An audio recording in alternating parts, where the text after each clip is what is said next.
Pensaba quedarme varios días en la estancia, pero solo pasé una noche. Al día siguiente de mi llegada, apenas salió el sol, escapé a pie, con la valija y la caja. Esta actitud puede parecer una locura, pero se verá hasta qué punto estuvo justificada.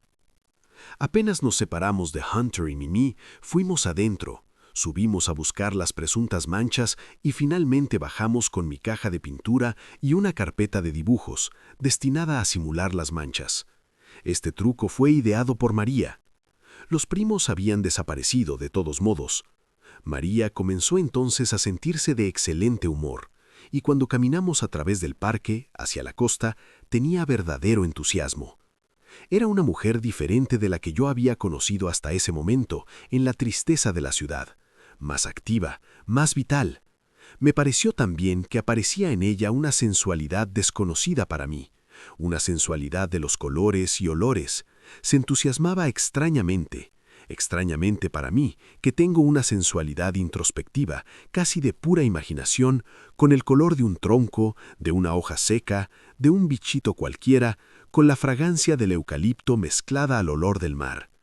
Y lejos de producirme alegría, me entristecía y desesperanzaba, porque intuía que esa forma de María me era casi totalmente ajena y que, en cambio, de algún modo debía pertenecer a Hunter o a algún otro. La tristeza fue aumentando gradualmente, quizá también a causa del rumor de las olas que se hacía a cada instante más perceptible.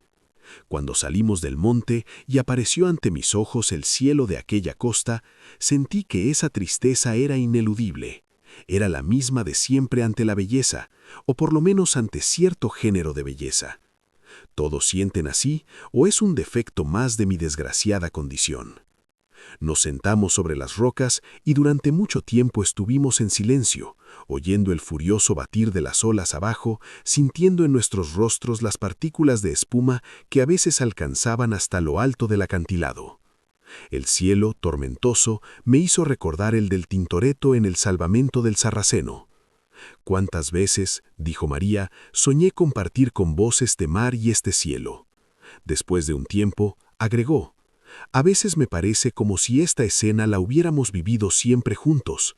Cuando vi a aquella mujer solitaria de tu ventana, sentí que eras como yo, y que también buscabas ciegamente a alguien, una especie de interlocutor mudo.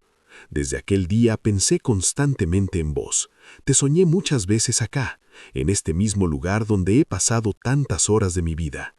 Un día hasta pensé en buscarte y confesártelo. Pero tuve miedo de equivocarme como me había equivocado una vez, y esperé que de algún modo fueras vos el que buscara. Pero yo te ayudaba intensamente, te llamaba cada noche y llegué a estar tan segura de encontrarte que cuando sucedió, al pie de aquel absurdo ascensor, quedé paralizada de miedo y no pude decir nada más que una torpeza. Y cuando huiste, dolorido por lo que creías una equivocación, yo corrí detrás como una loca. Después vinieron aquellos instantes de la Plaza San Martín en que creías necesario explicarme cosas, mientras yo trataba de desorientarte, vacilando entre la ansiedad de perderte para siempre y el temor de hacerte mal. Trataba de desanimarte, sin embargo, de hacerte pensar que no entendía tus medias palabras, tu mensaje cifrado.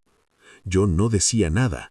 Hermosos sentimientos y sombrías ideas daban vueltas en mi cabeza, mientras oía su voz, su maravillosa voz. Fui cayendo en una especie de encantamiento. La caída del sol iba encendiendo una fundición gigantesca entre las nubes del poniente. Sentí que ese momento mágico no se volvería a repetir nunca. Nunca más, nunca más. Pensé mientras empecé a experimentar el vértigo del acantilado y a pensar qué fácil sería arrastrarla al abismo conmigo. Oí fragmentos. Dios mío, muchas cosas en esta eternidad que estamos juntos, cosas horribles. No solo somos este paisaje, sino pequeños seres de carne y huesos llenos de fealdad, de insignificancia. El mar se había ido transformando en un oscuro monstruo. Pronto, la oscuridad fue total y el rumor de las olas allá abajo adquirió sombría atracción. Pensar que era tan fácil. Ella decía que éramos seres llenos de fealdad e insignificancia, Pero aunque yo sabía hasta qué punto era yo mismo capaz de cosas innobles, me desolaba el pensamiento de que también ella podía serlo, que seguramente lo era. ¿Cómo? Pensaba. ¿Con quiénes? ¿Cuándo?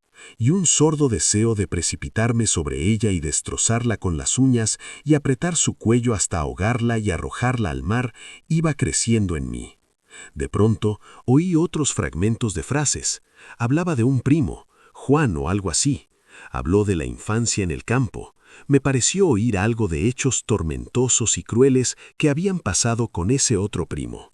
Me pareció que María me había estado haciendo una preciosa confesión y que yo, como un estúpido, la había perdido. «¿Qué hechos? Tormentosos y crueles», grité. Pero extrañamente no pareció oírme. También ella había caído en una especie de sopor. También ella parecía estar sola. Pasó un largo tiempo, quizá una media hora. Después sentí que acariciaba mi cara como lo había hecho en otros momentos parecidos. Yo no podía hablar. Como con mi madre cuando chico, puse la cabeza sobre su regazo y así quedamos un tiempo quieto, sin transcurso, hecho de infancia y de muerte. Qué lástima que debajo hubiera hechos inexplicables y sospechosos. Cómo deseaba equivocarme, cómo ansiaba que María no fuera más que ese momento. Pero era imposible. Mientras oía los latidos de su corazón junto a mis oídos y mientras su mano acariciaba mis cabellos, sombríos pensamientos se movían en la oscuridad de mi cabeza, como en un sótano pantanoso.